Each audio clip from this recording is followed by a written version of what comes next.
Welcome to Wild Side, your wild true crime podcast. We're your hosts, who are sisters, storytellers, and truth seekers. I'm Bailey, a therapist who is fascinated by all weird and dark human behaviors. And I'm Chelsea, an educator here to unearth the facts behind the cases. We cover true crime because some cases are just too dark to forget, and others are too wild to ignore. We're so glad you're here, so buckle up and enjoy the ride. What's up? What's up? Happy Wild Side Day. It's a Wild Side Wednesday. I hope it's coming to you well. Yeah, and it is part 2 of our 2-part series. I hope you guys have enjoyed the interview so far and the part 1. I know the part 1 is a little kind of macro and systematic, but this is where we start getting into the character development and the arc. Yeah. So for those of you who have the attention span like I do, and you kind of don't remember a whole bunch of what you listened to last week, do a quick rundown. So the setting is going to be in a cute little town in kind of nowhere, North Carolina, right? Well, no, Durham's actually big. So the town is in Durham, North Carolina. It is right in the midst of segregation and integration of the public schools, and it was decided that a charrette needed to be performed, and that's essentially where we have members of the community come together and figure out what is going to happen with all of the displaced children after a school fire that broke out that affected a school that was primarily people of color. And what else? What am I missing? I hate doing these. Sorry, Bailey. No, it's fine. So basically you have Ann Atwater. So the charrette, the co-chairs, you have Ann Atwater, who is like the, what do you call it, Chels? She's like a civil rights activist. And then you have C.P. Ellis, who is very revered in his town. And he is the, ultimate, I forgot the language, but Cyclops of the local Ku Klux Klan. And they're co-chairing this charrette. And so we talked about up until day 1, and now the rest of this story for part 2, it is day 2 of the charrette and everything after. Well, and it really was important to kind of dissect what life was like for the people of Durham during the late 60s and into the early 70s, just how deep the divide was in places like Durham between your quote unquote white side of town and your quote unquote black side of town, and the inequity and the inequalities and the issues that they were facing. Really, it really does need to be talked about to truly understand the impact and the tension that. And if you guys is are the usually charrette. more into the gory, all the detailed true crime, we're probably not going to be your favorite podcast. Just because Chelsea and I really like to look at everything, right? Like the sociological lenses, psychological lenses. And so, we might not be as like nitty gritty, but I think it's more robust, if that makes sense. Well, and if you think about it this way, I think it's a crime in itself that after this school, after East Elementary burns down, now the school didn't burn down completely, right? It was severely damaged, but they continued having classes in this literally dilapidated school building. Half-burned school because people didn't know if they wanted these kids to sit next to other kids. Yeah. And that, in my opinion, that is truly criminal. So we're a true crime podcast, and that is a pretty wide spectrum, if you ask me, or it should be viewed as such. So I'll digress. No, it's good. And before we get started, one big thing is we need to honor the source that opened this world for us, The Best of Enemies by Asha Gray Davidson. So he wrote a documentary about this whole story, really a case slash story. His storytelling is powerful, intimate, and super essential. Without it, the full truth of Ann Atwater and C.P. Ellis might have been lost. But we are super grateful for his work, and I encourage you guys to experience the book for yourself because it gives all of the details that we just could not like shove into a podcast. You know what I mean? Absolutely. Absolutely. All right, you guys. So without further ado, here we go. Day 2 of the charrette didn't begin with shouting and name-calling. Instead, it began with weighted silence.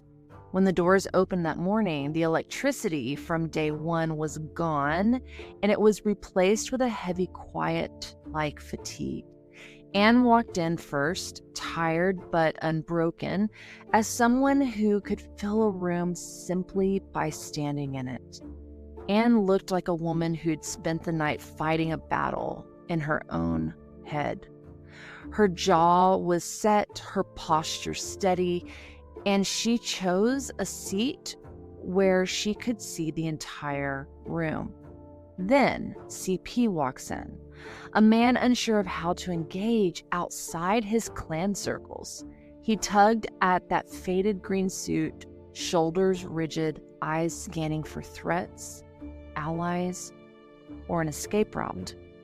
After years of invasions, retaliations, marches, civil fights, and watching officials ignore her while embracing C.P. Ellis, Anne walked into the charrette battle-hardened and utterly done being dismissed.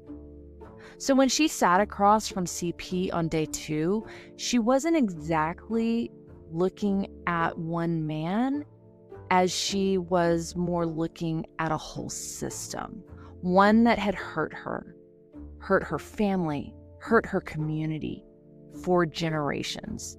So she walked in ready to fight, not expecting anything to change. But day 2 was going to force both. That morning, Bill Riddick watched both Anne and CP intently as they walked in. Then, when the flurries of catch-up calmed down, he spoke aloud, reminding the entire group why they were there. Not to win, not to fight, but to understand each other and reach a decision.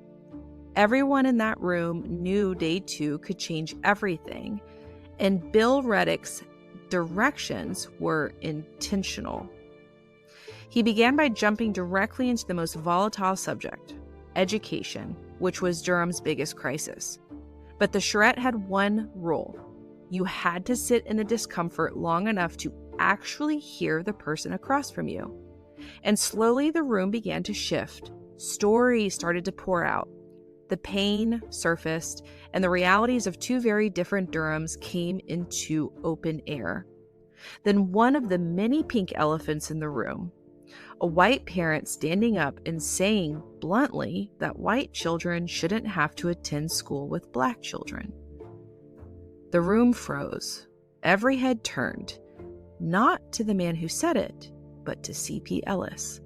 They wanted to see whether he'd back the comment, challenge it, or dodge it altogether. Now, C.P. didn't immediately jump in to defend this man, but he also didn't openly reject him either. Instead, he did what CP always did when he felt cornered. He turned into his old reliable script. He stood up, straightened his shoulders, and launched into a law and order speech, the same one he'd repeated at rallies, school board meetings, and Klan gatherings. You know, the same old, blaming outside agitators, quote unquote, insisting white people were being pushed too far, arguing that black folks didn't appreciate what whites had, quote, done for them, and painting integration as chaos waiting to happen. It wasn't a direct endorsement of the racist comment, but it was absolutely a defense alignment with it. And this time it landed with a thud. The room didn't tense the way it did at Klan rallies. It sagged. Eye rolls, groans, mutters of, "Lord, here he goes." Instead of fear or encouragement, the people responded with fatigue. Anne watched him the entire time, and when he finished, she didn't raise her voice or match his heat. She just said the one thing no one had ever dared say to C.P. Ellis in public, which was, "You talk that way because you're scared." A Black woman in 1971 calling the exalted Cyclops scared out loud. The room went dead quiet. And for the first time all day, CP had nothing to say. His defenses didn't work in this space. His bluster fell flat. His power didn't translate. And Anne, who'd fought housing officials who broke into Black women's apartments, who'd survived retaliation and humiliation and buried a child in the fallout of a rent strike, wasn't about to be intimidated by one more white man's temper. In that silence, something shifted. Day 2 stopped being about speeches or policy talking points. It became something far more dangerous and transformative. 2 storms colliding. The first cracks forming in both their armor. The silence after Anne called CP scared, that was a turning point, because after that moment, something almost imperceptible started happening. CP Ellis, of all people, began listening. Not because he wanted to, but because he didn't know what else to do. The room shifted back to the topic of schools. Overcrowded classrooms, broken heaters, teachers stretched so thin they were basically triaging children. And somewhere in that raw flood of stories, someone mentioned their kid sharing a textbook with 3 other students. Someone else talked about rainwater leaking through ceiling tiles. Another parent described their son still sitting in the same desks his parents sat in because Black schools never got updates. And for the first time, CP didn't jump in with a rebuttal. He looked kind of thrown, actually. Because here's the thing. CP had actually never heard any of this.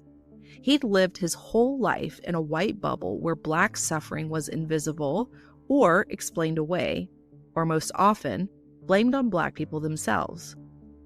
But now he was trapped in a room where these families had faces, names, and voices. And then it started to happen.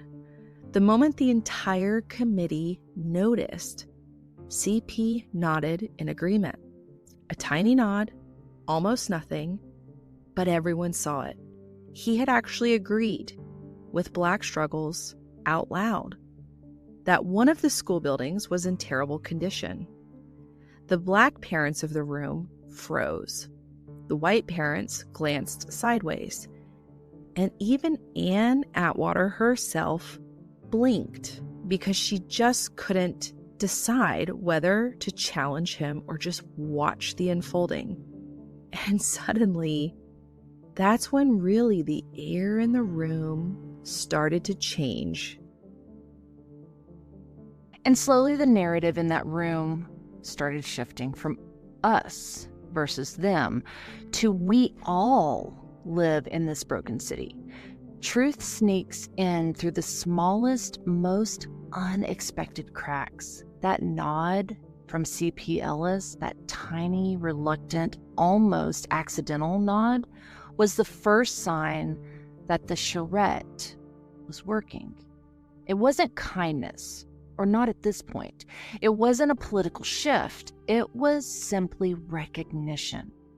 But here's the thing about a movement, or a moment even, that causes a movement like this.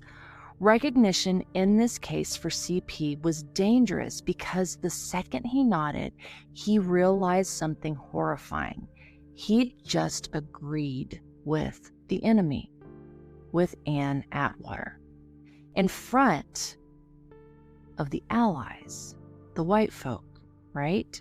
In front of the black folk, in front of people he desperately needed to see him as strong. It made him feel exposed, which triggered his instinctual response.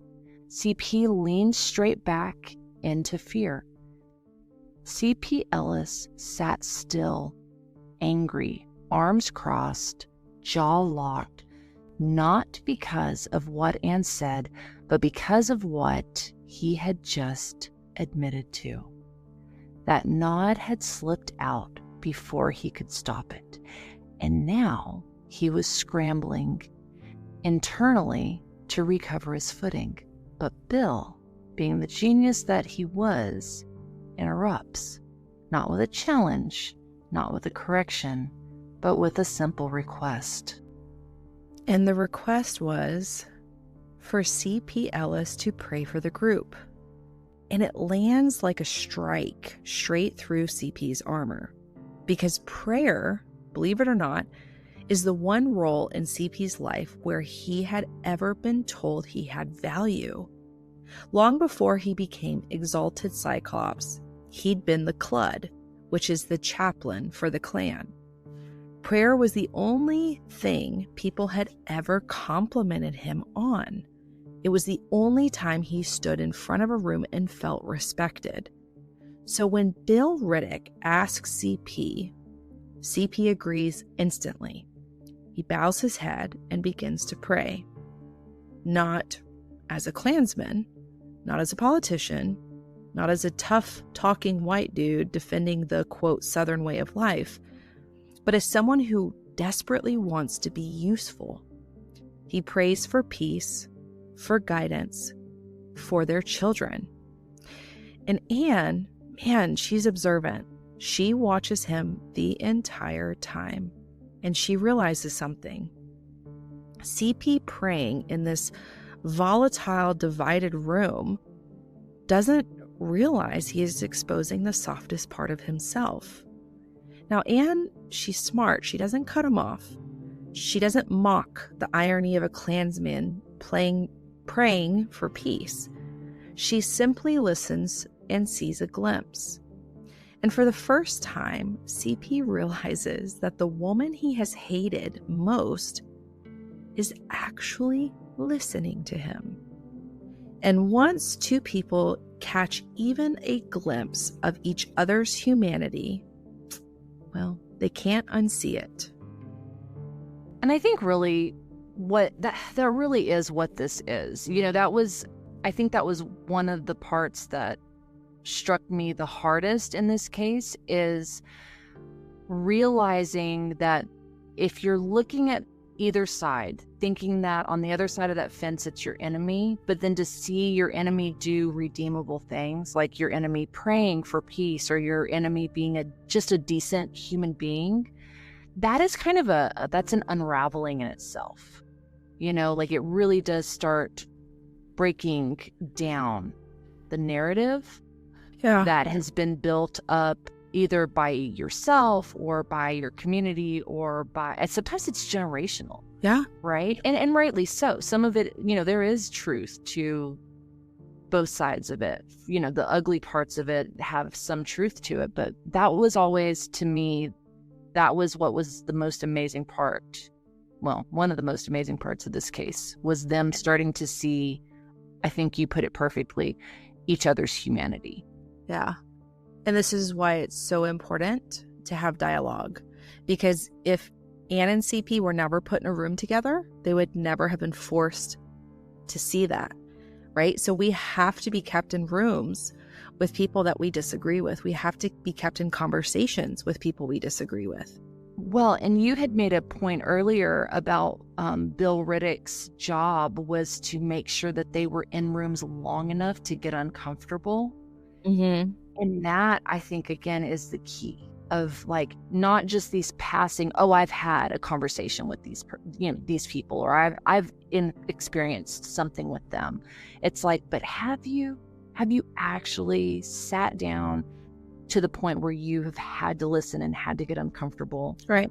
in this space? And again, that's why this case is such an amazing case. And it's really no surprise that the quiet of CP's prayer didn't last long, right? Because the moment the discussion circles back to school integration, the issue that dragged Durham to this charrette in the first place, I mean, everything blows wide open, right? And Anne is the one who lights the fuse. She rises from her chair and the entire atmosphere shifts.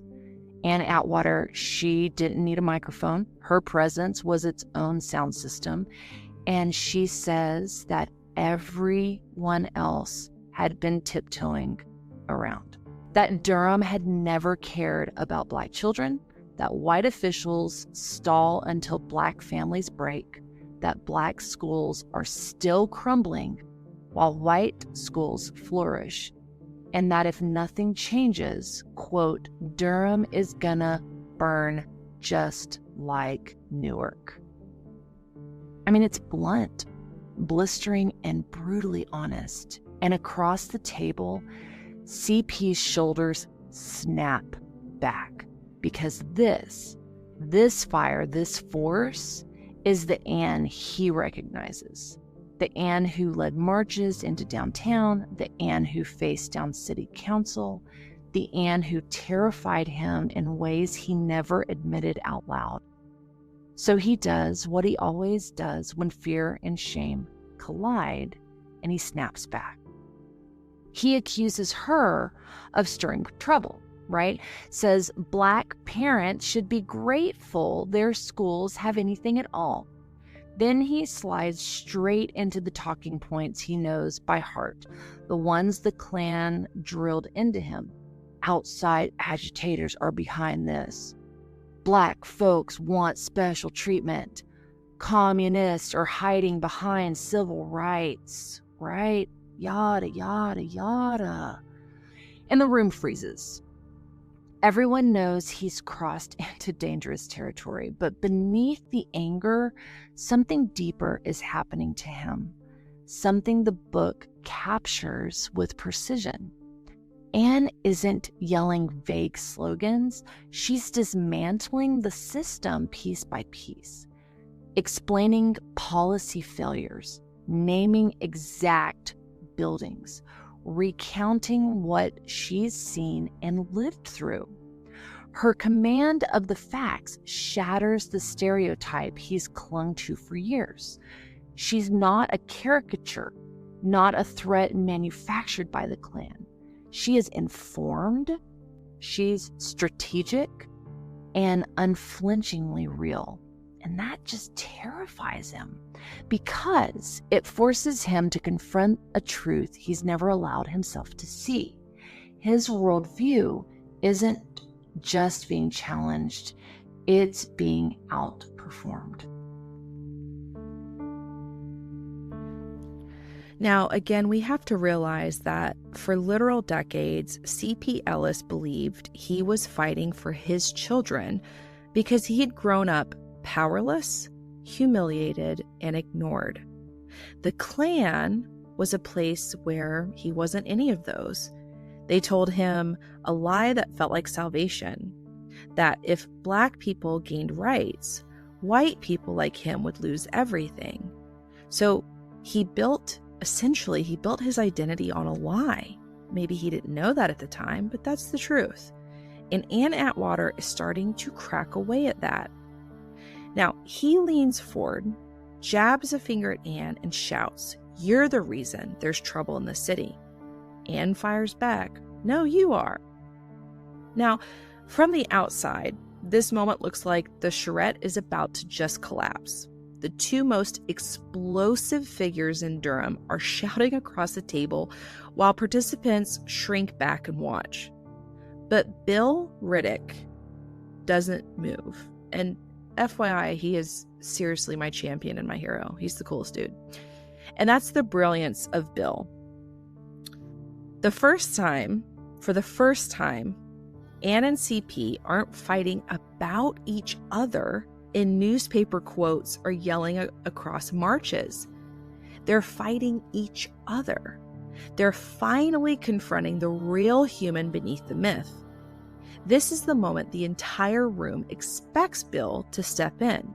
And pointedly, again, he does not. Because he understands something most mediators never learn. That you cannot dismantle rage without letting it first surface. Durham's entire racial structure depended on silence. White silence, black suppression, bureaucratic delay, and political stallouts. The charrette wasn't designed to quiet conflict, it was built to expose it. So Bill Riddick sits back and he watches. The room watches, and Ann and CP just keep going and going and going. And then something pretty remarkable becomes obvious. They are the only two people in the room speaking with full conviction. Two people carrying generations of anger, both directed at the system that has failed them. Ann's fury comes from lived oppression, housing terror, welfare rules that are designed to break families, children suffering in neglected schools. CP's fury comes from generational humiliation, mill poverty, lint-head slurs, being used as a political cannon fodder by powerful white men who never once invited him into the halls where decisions were made. For the first time, their anger actually looks parallel.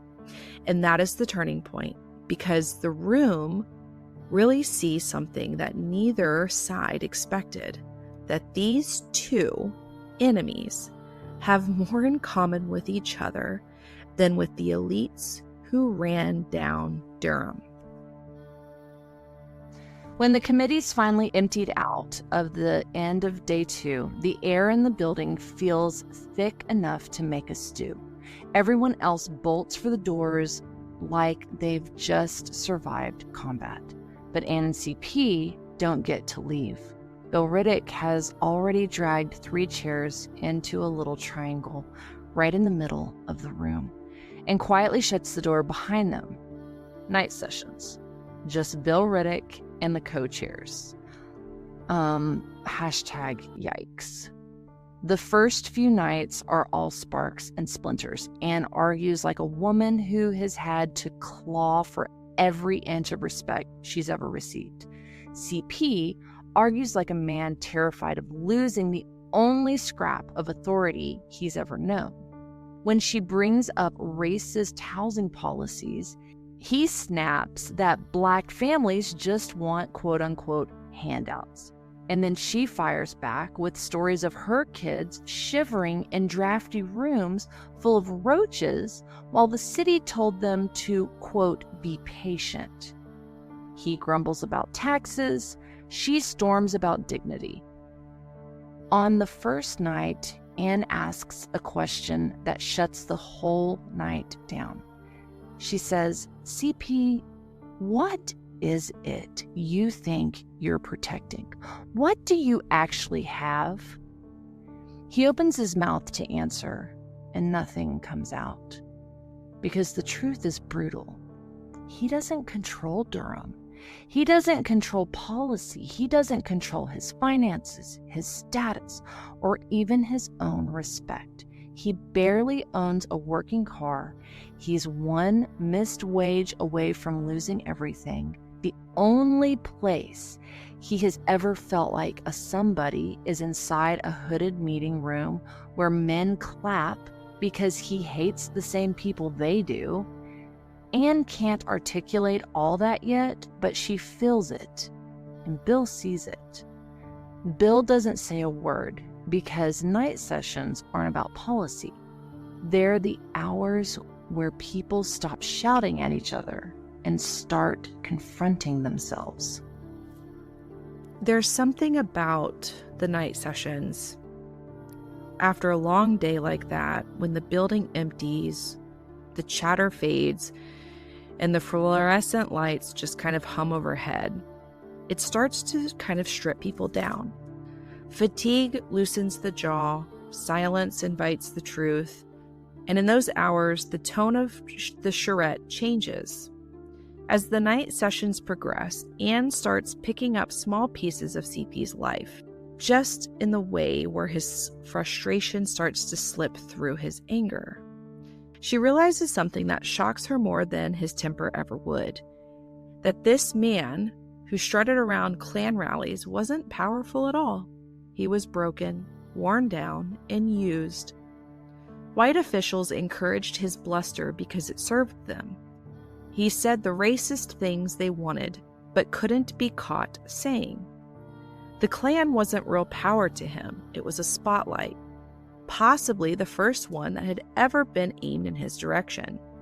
And as much as Anne despised what he stood for, she did recognize the hunger underneath it. Not the hate, but the longing to matter, to be seen in a world that treats you as invisible unless you're causing trouble. And C.P. Ellis didn't become a racist from ideology. He became one from loneliness and humiliation. Where the Klan was the first place he was ever applauded and acknowledged, the first place he ever felt like somebody. And then one night of the many nights of these charrettes, things start to break open. C.P. and Anne are arguing about schools again, when Anne slams her hand on the table so hard the sound cracks through the room. C.P. snaps something sharp back at her, but then suddenly goes quiet. His hands tremble when he tries to clasp them together, and Anne sees it immediately. It's not a weakness and it's not a fear, but it's something she knows intimately. It is the exhaustion that comes from fighting a world that never listens. And it kind of takes her aback for a second. It makes her think of St. Joseph's Church years before, where a PA died and she had to scream just to get attention and be heard. Her voice shook then, too. Not from rage, but from the strain of being invisible, just like CP. Now she sees a flicker of the same invisibility in him. Over the course of the next few days outside the charrette room, the pressure isn't confined. CP goes home to ringing phones, not friendly check-ins, not "how was your day?" The kind of calls where there's a beat of silence first, just long enough to make your skin crawl before a voice asks, "You ain't getting soft in there, are you, CP?"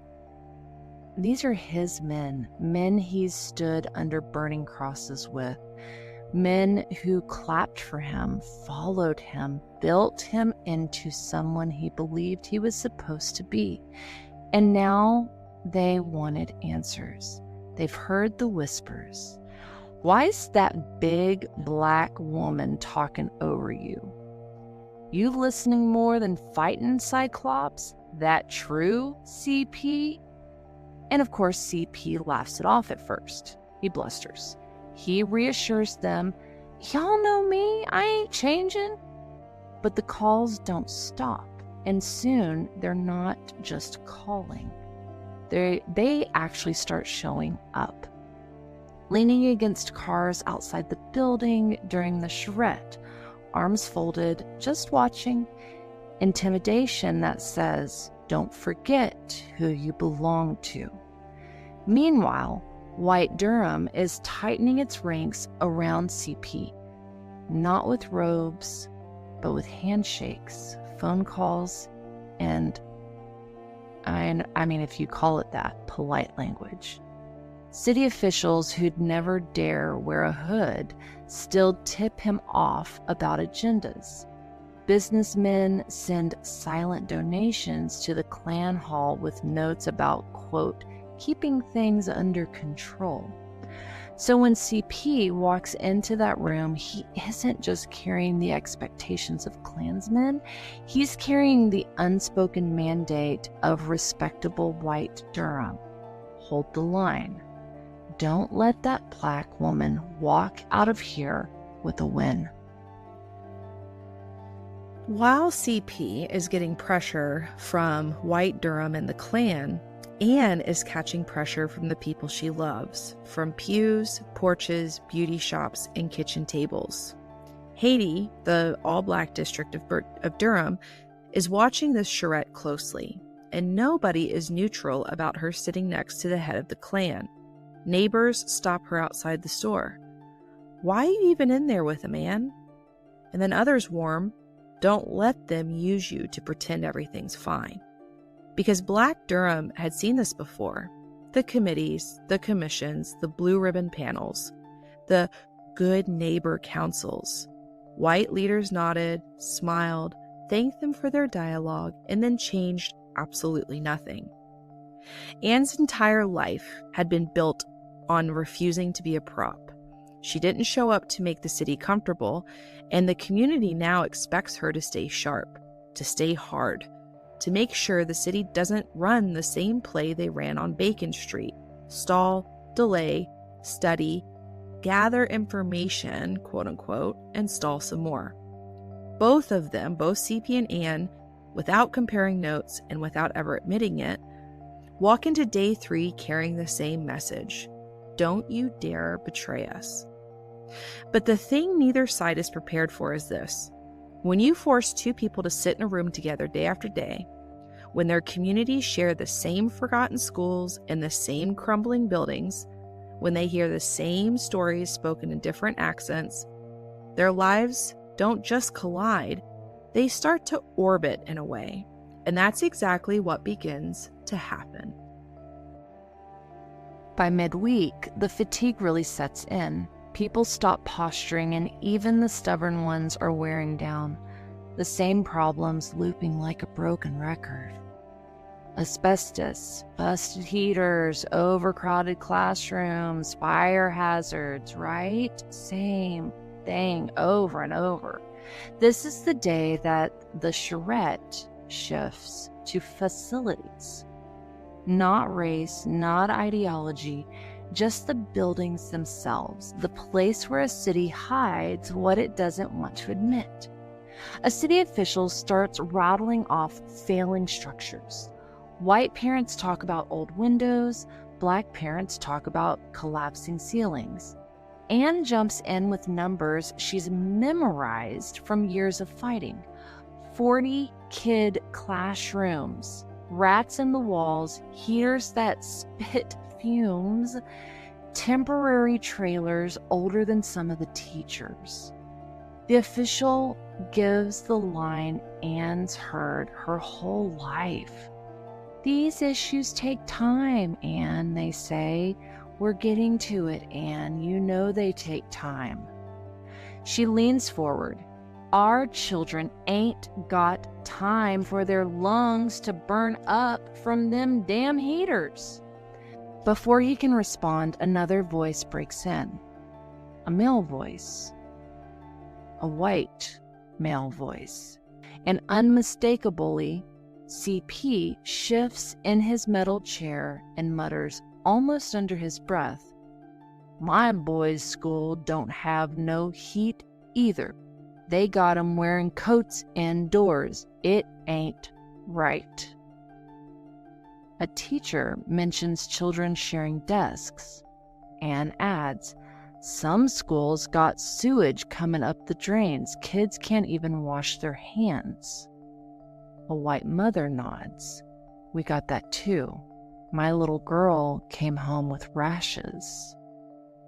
Finally, the shared problem both sides are seeing and both sides are voicing. They want just simply to protect their children. Anne turns slowly towards her, then towards CP.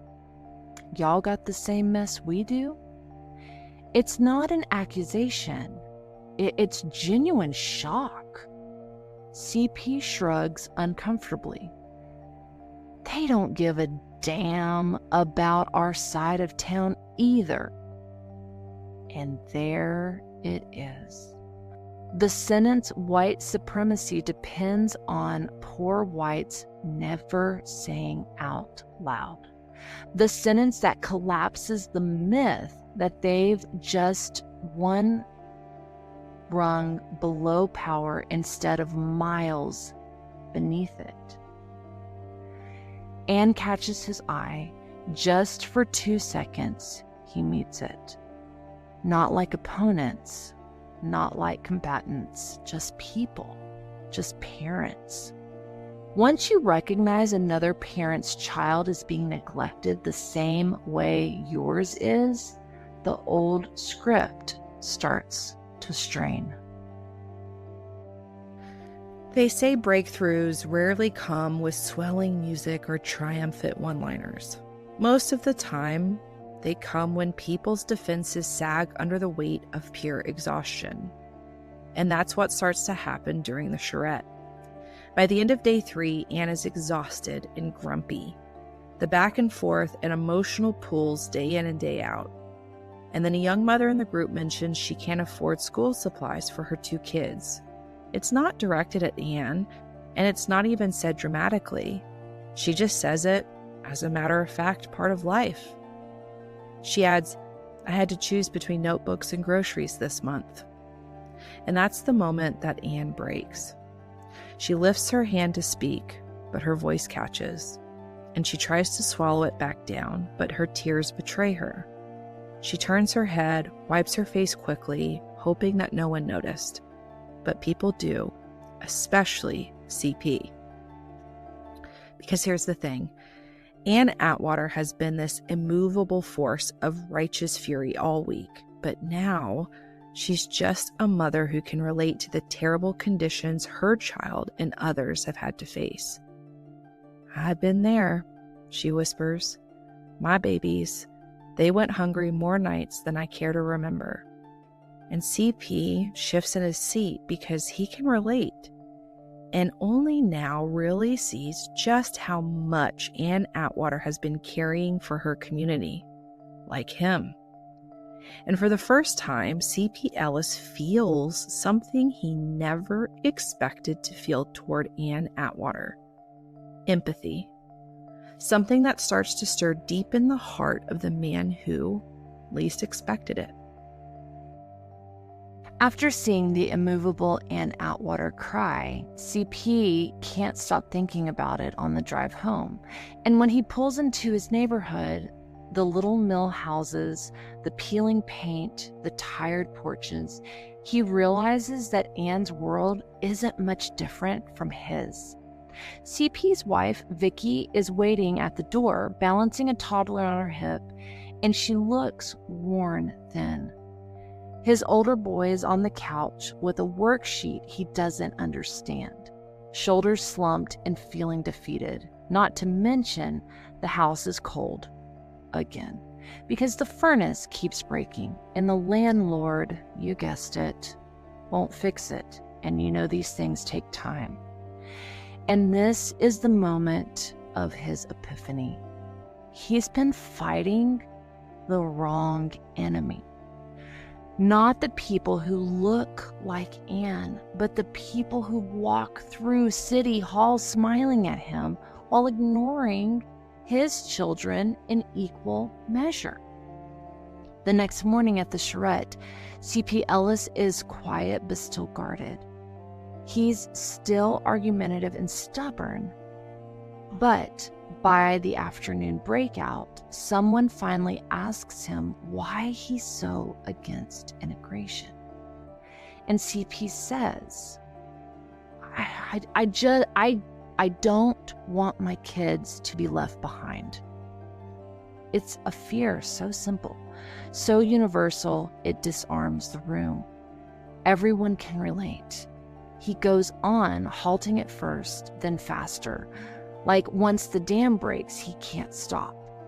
And he explains, my boy can't read real well. I'm scared they'll mix schools and he'll be the dumb kid in the room. I don't want him made fun of. And under all the anger, all the ideology, all the bluster, C.P. Ellis is just a terrified father trying to protect a child the world has already written off. And that's the moment Anne finally starts to understand him, the man beneath the hood. On the final day of the charrette, the time has come, the voting. Bill Reddick hands out the final sheets, the ones everyone has been dreading and waiting for. Vote yes or no on full immediate integration and sign your name. There's no secret ballots and there's no hiding. This is finally the last day of the charrette, literally the entire purpose of the week-long meetings. Everyone in the town is gathered in the auditorium. The chairs aren't on stage, but they are pushed into a large circle at the front so everyone can see everyone else. Committee members in the middle, community members and observers lining the walls, crowding the doorways, filling the back rows of the room. Reporters hover near the edges. City officials drift in and out, pretending they aren't there to watch CP specifically. This is a very public reveal, exactly how Bill Reddick designed it. Voices start to swell in the hallway, a rising hum of tension leaking through the doorway. White businessmen in their suits crane their necks to peer inside. A group of young black activists stand shoulder to shoulder by the entrance, eyes sharp and arms crossed.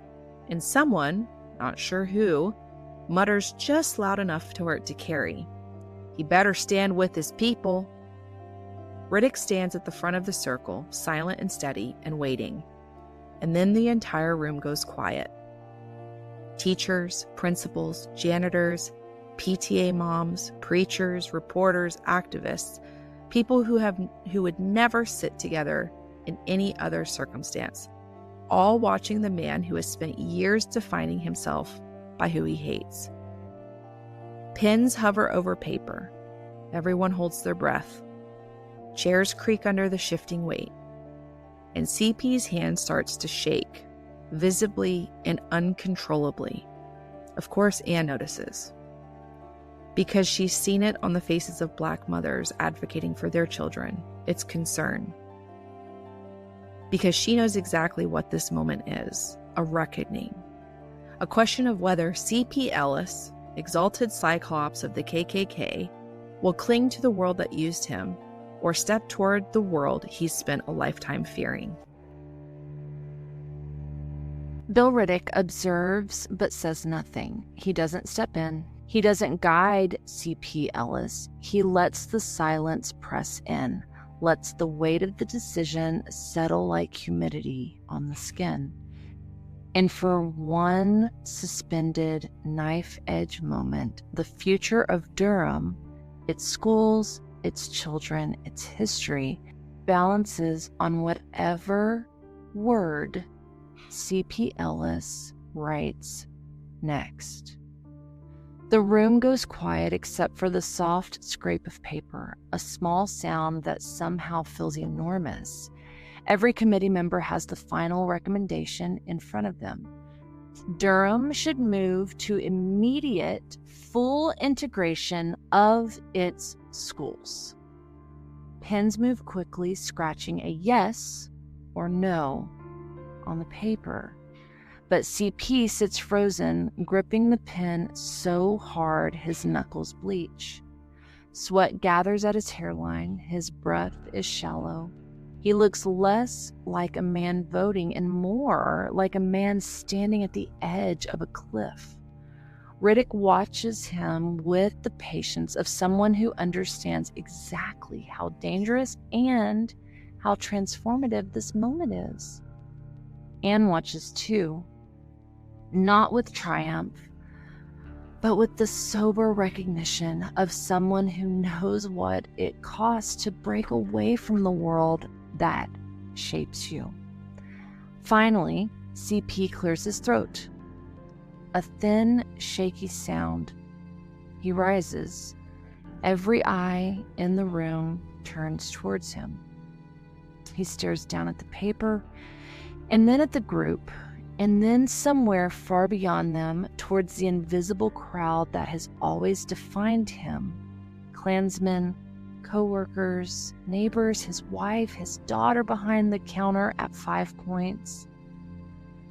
I came here, he says, thinking this was a trick. And I hated every minute of it. A nervous laugh ripples out.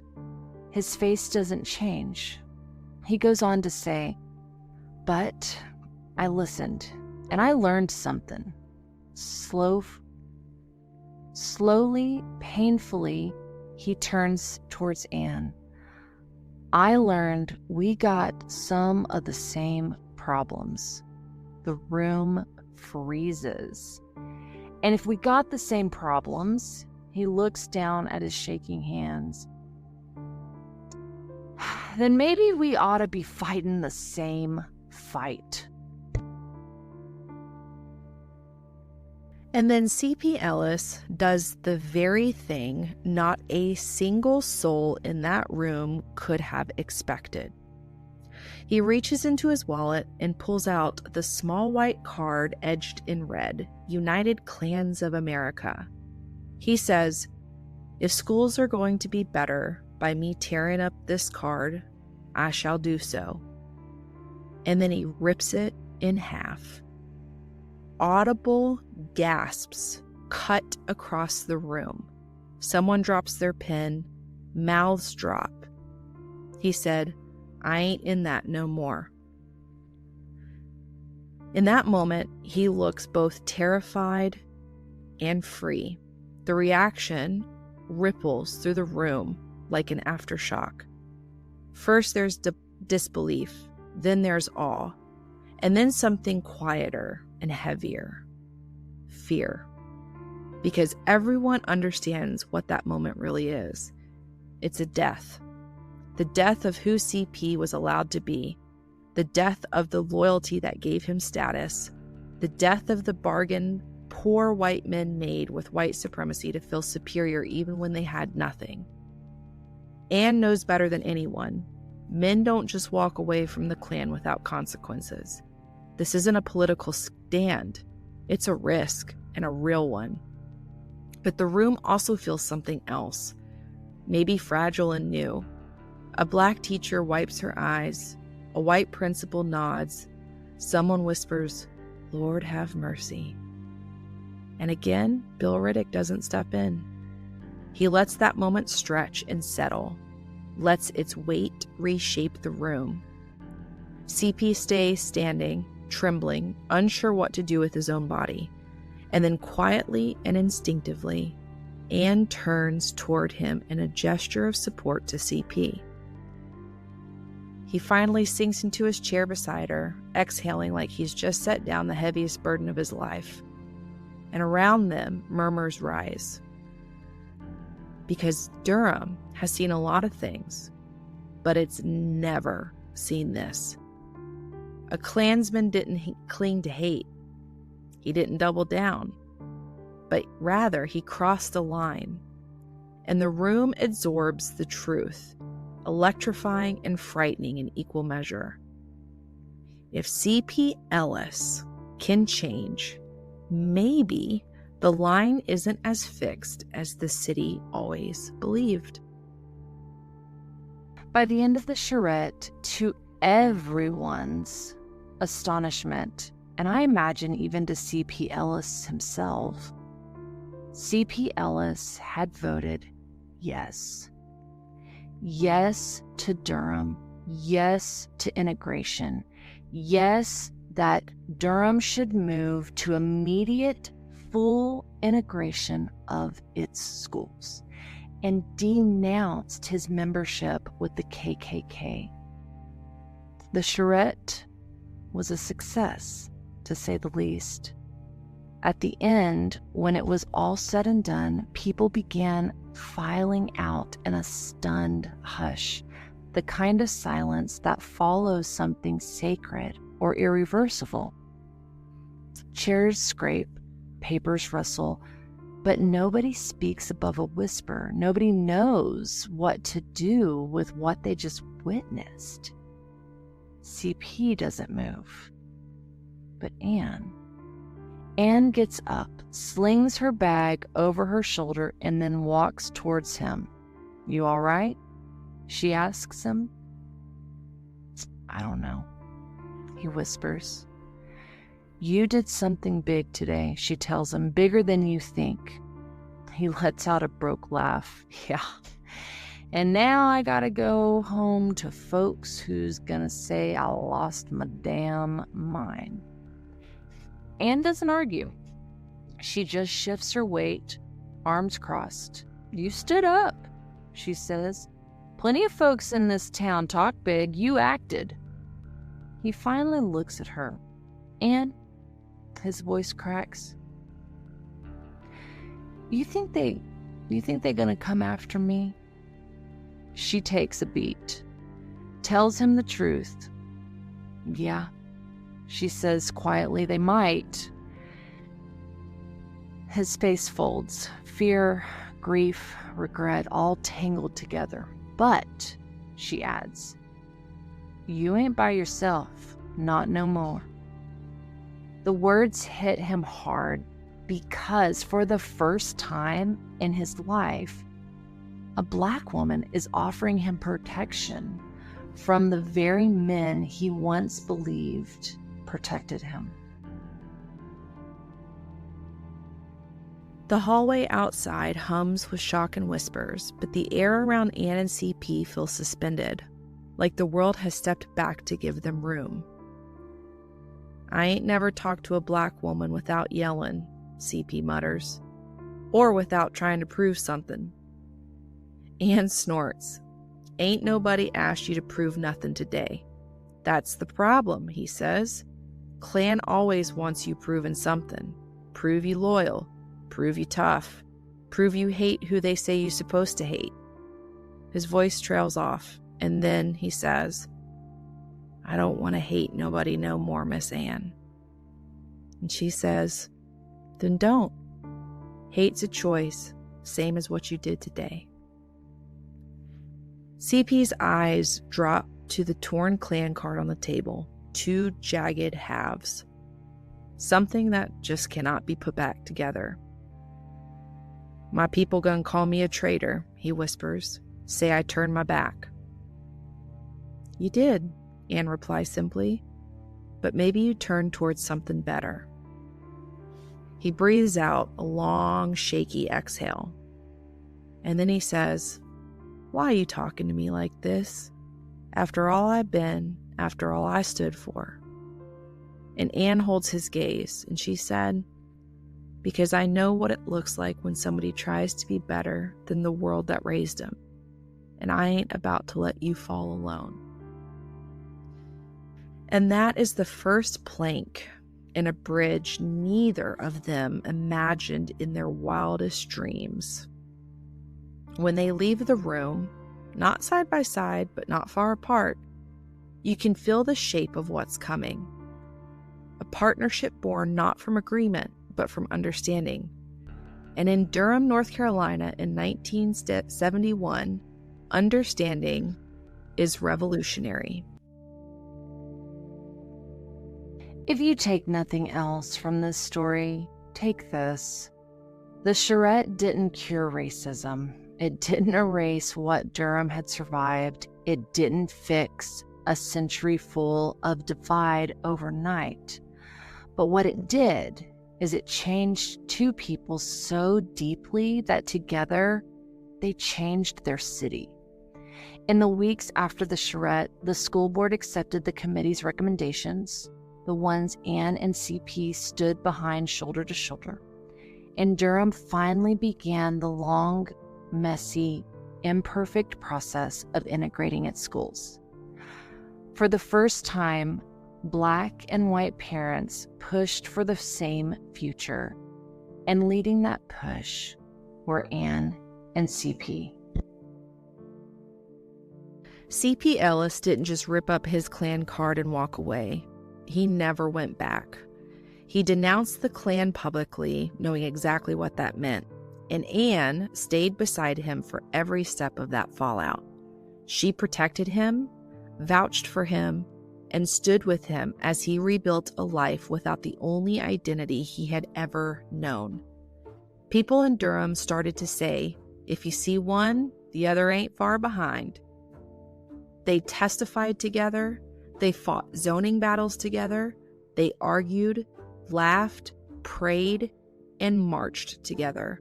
And they did it together for decades. As they got older, their bond only deepened. CP would later say that Anne gave him the first real sense of dignity he ever had. Anne said that CP was the first white man in power who ever truly listened. Anne called him my brother, and CP called her the best friend I ever had. Their kids grew close. They showed up for each other's milestones for decades. Years later, when Anne grew sick, it was CP's children visiting her hospital room, because by then they weren't allies, they were family. And when illness eventually took them, first CP in 2005, then Anne in 2016, the city mourned not for a former Klansman and a civil rights activist, but for a pair of friends who had reshaped an era. Their funerals reflected their lives, Black and white Durham sitting together, remembering a partnership that once seemed impossible, remembering two people who chose courage over comfort, two people who decided the future mattered more than the rules they were raised with. Generations of Durham kids grew up in school systems shaped by that single choice in the summer of 1971. That's the legacy they left behind. The faces leading community meetings weren't politicians.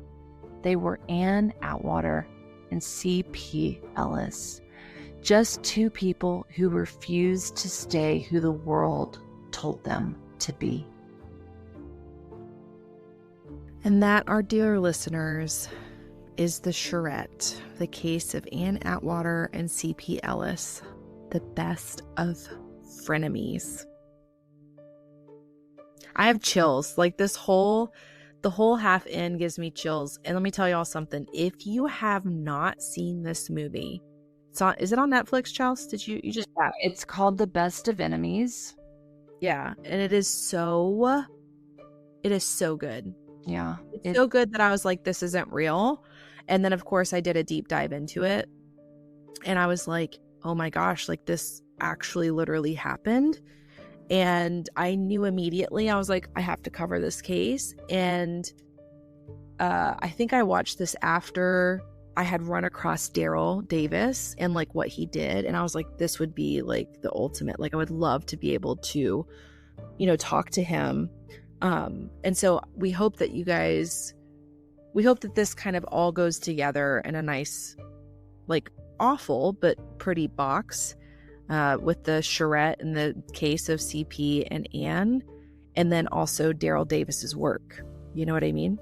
Yeah. And I think, in a weird way, that's one thing that I really haven't made, I've been pretty public about it, but that's a lot of times my favorite part of any sort of true crime are the silver linings that happen because of it, or the good things that happen because of it. I love it when laws are put into place, or I love it when organizations bloom out of tragedy. And again, I think we need real life hope at any time. Like, even though this story is decades old, I feel like there are still situations in which we just really need that hope of a unity and a partnership coming together in the most unlikely of ways.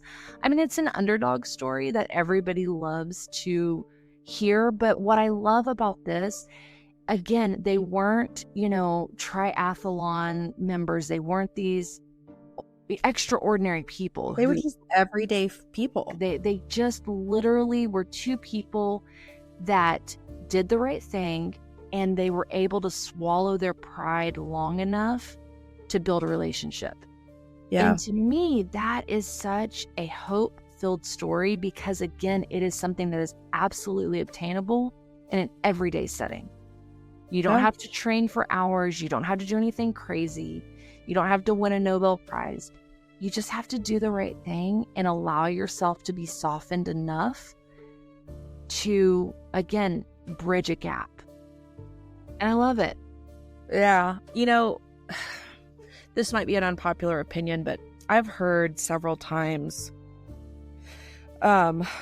in different contexts where people kind of say it's not my responsibility to fill in the blank. It's not my responsibility to educate, this other person on the other side of the fence. And while I understand the sentiment behind that, I think Anne and CP would disagree. You know what I mean? Yeah.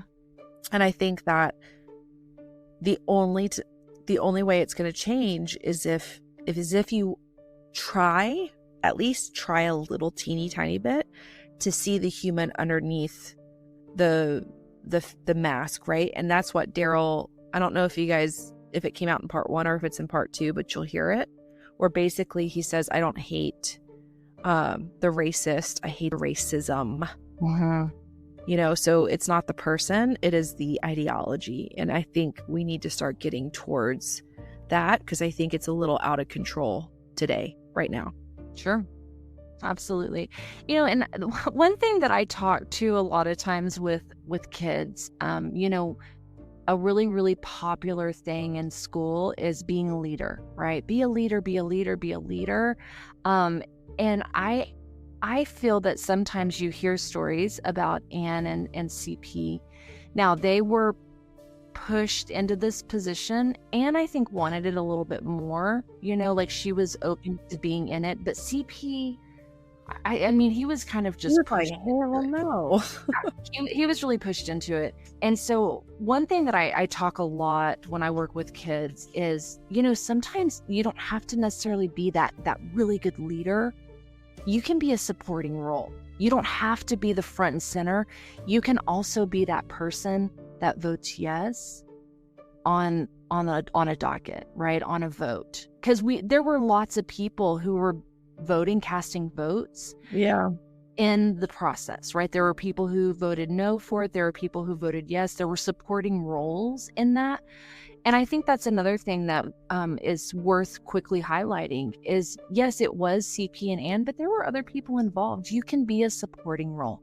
You don't have to be the main player. You don't have to be the quote unquote leader of this group to make a change, right? They were part of the change as well. So again, I just feel it's encouraging on multiple levels, no matter who you are. If you're a natural leader, if you're a good follower, we need really good followers sometimes. Yeah. We need people to say like, ooh, I'm going to pivot with him, and that's something that Daryl talks about is the ability to have a Klansman derobed, right? Step away from the Klan, and it inspires other people to do such so they can follow that. And I just think it's a beautiful and powerful thing. So, yeah.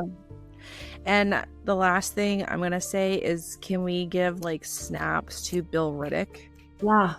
I mean, I think without him, this wouldn't have happened. I mean, as a group facilitator, as a therapist who has done groups, I mean, I couldn't tell you hundreds, if not thousands of groups I've done. Mm. And there are people who are gifted at it and there are people who are not. Mm-hmm. And Bill Riddick obviously was very, very gifted in this. Mm-hmm. And I admire people like him. Obviously, I admire Anne and CP, both in their own right. But I admire Bill Riddick for literally being what are the guys called that hold the red things for the bulls? A matador? A matador? Kind of like a matador. You know what I mean? Yeah. And so kudos to him, and I will love him forever because I'm amazed at his brilliance. And that's all. Okay, bye.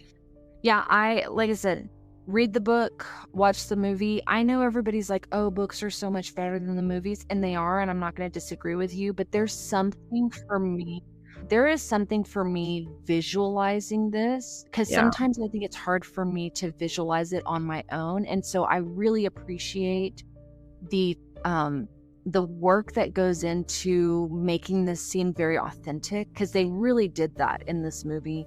And you really had a sense of who Anne was, and what the town looked like, and what the school looked like. And it just is such a powerful thing. And then who Bill was. Like, I think I was more shocked on Bill's character, like you were saying, just in his demeanor, the way he approached things. It's just an awesome thing. So if you need a pick me up, obviously, thanks for listening to this. Watch the movie, read the book. And thanks for hanging out with us through this wild and crazy ride. And we'll catch you on the wild side. Bye, guys. Later, Gators.